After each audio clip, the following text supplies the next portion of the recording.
오늘은 1984년에 발생한 일본의 미스터리한 실종사건, 츠루하 마사미 실종사건에 대해 이야기해보려 합니다. 시간이 많이 흘렀지만 여전히 해결되지 않은 사건이기에 다양한 추측과 의문점이 많습니다. 실제 자료가 많지 않고 당시 신문기사나 수사기록을 기반으로 한 재구성 정보가 대부분이므로 이 영상에서는 알려진 사실을 중심으로 사건의 전말과 제기된 가설을 종합해보겠습니다. 그럼 함께 사건의 발자취를 따라가 보겠습니다. 사건 개요. 1984년 일본의 한 도시에서 당시 20대 초반의 여성 츠루하 마사미 씨가 갑자기 실종되는 사건이 벌어집니다. 그녀는 밝은 성격으로 주변 사람들과 잘 지내던 것으로 알려져 있었는데 어느 날 갑자기 자취를 감추었습니다. 당시 그녀의 가족과 친구들은 사건 발생 직후부터 적극적으로 그녀의 행방을 찾았지만 뚜렷한 목격 정보도 없었고 확실한 단서 또한 거의 남기지 않은 채 사라졌습니다. 경찰 역시 대대적인 수사를 벌였으나 범죄의 흔적이 분명치 않아 단순 가출로 보는 시각과 범죄 피해 가능성을 놓고 의견이 갈렸습니다. 결국 사건은 장기 미제로 남았고 현재까지 해결되지 않은 상태입니다. 사건 발생 전후 정황. 그렇다면 정확히 언제 어디서 사라진 것일까요? 주변인들의 증언에 따름 그녀에게 큰 고민이나 특별한 문제는 없었다고 알려져 있습니다. 다만 사건 발생 1-2주 전 늦은 밤까지 전화를 하거나 집 근처를 서성이던 모습을 봤다는 증언이 있었습니다. 전화를 받던 상대가 누구인지 어떤 목적이었는지는 확인되지 않았습니다. 마지막 목격 정보. 1984년 어느 날 오후 7시 무렵까지 직장에서 동료와 함께 식사를 했으며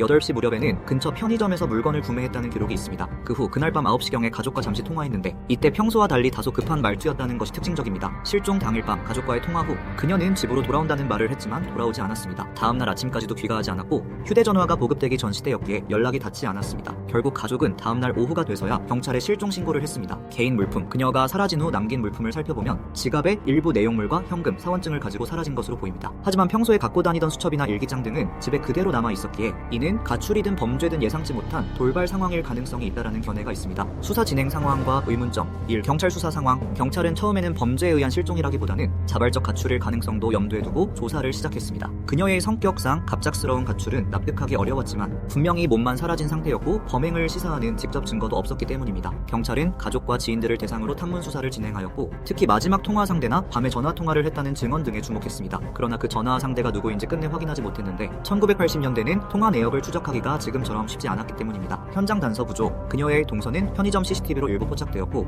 약 5분 뒤 도로에 있는 공중전화 부스로 들어가는 비슷한 차림의 여성을 목격했다는 진술이 있습니다. 하지만 CCTV 화질이 좋지 않아 확정할 수 없었고 추가적인 목격 제보도 없었기에 그 뒤로 행적이 끊겼습니다. 미스터리한 흔적. 사건 발생 이틀 뒤 근처 폐공장 부근에 그녀의 것으로 추정되는 손수건과 열쇠고리가 떨어져 있었다는 신고가 있었습니다. 그녀가 사용하던 물품이 맞는지 확인되진 않았지만 친구들에게 보여줬던 것과 유사하다라는 증언이 나왔습니다. 그러나 이 역시 범죄와 직결되는 물증으로 이어지진 않았습니다. 주요 가설 및 추측. 이 사건은 오랜 시간 동안 해결되지 않고 있는 만큼 여러 가설이 제기되어 왔습니다. 가설 A. 자발적 가출. 첫 번째는 그녀가 가족이나 주변 사람들에게 말하지 않고 떠났다는 설입니다. 실제로 가출 사건 중 주변과 연락을 완전히 끊고 새 삶을 시작하는 경우도 벌어 있습니다. 하지만 평소 대인관계나 가족관계가 나쁘지 않았다는 점, 마지막 통화가 급하게 끝났다라는 점 등으로 미루어 볼 때 단순 가출이라는 의견에는 의문이 많습니다. 가설 B. 연애 문제 혹은 스토킹. 두 번째로 사건 전후로 자주 늦은 밤 전화를 주고받았다는 정황을 통해 연애 문제나 스토킹 피해 가능성이 제기되었습니다. 전화 상대가 전 남자친구거나 새로 만난 이성일 수 있다라는 추측이 있습니다. 스토킹이라면 집 앞이나 회사 근처에서 그녀를 노렸을 가능성도 있습니다. 가설 C. 범죄 조직 연루. 1980년대 일본에는 경제적 호황기 속에서 범죄 조직의 움직임도 활발했습니다. 간혹 술집에서 일하거나 유흥업소 스카우트 제의를 받았다가 강제적으로 인신매매나 감금 피해를 당하는 사례가 보고되기도 했죠. 그녀가 범죄 조직과 엮였을 가능성도 완전히 배제하기 어렵습니다. 가설 D. 사고사 후 은폐. 마지막으로 사고 혹은 타의에 의한 사망이 일어났고 이를 누군가가 은폐했을 가능성입니다. 폐공장 부근의 물건, CCTV 마지막 목격 지점, 그리고 실종 당일 밤부터 연락 두절이었다는 점을 고려할 때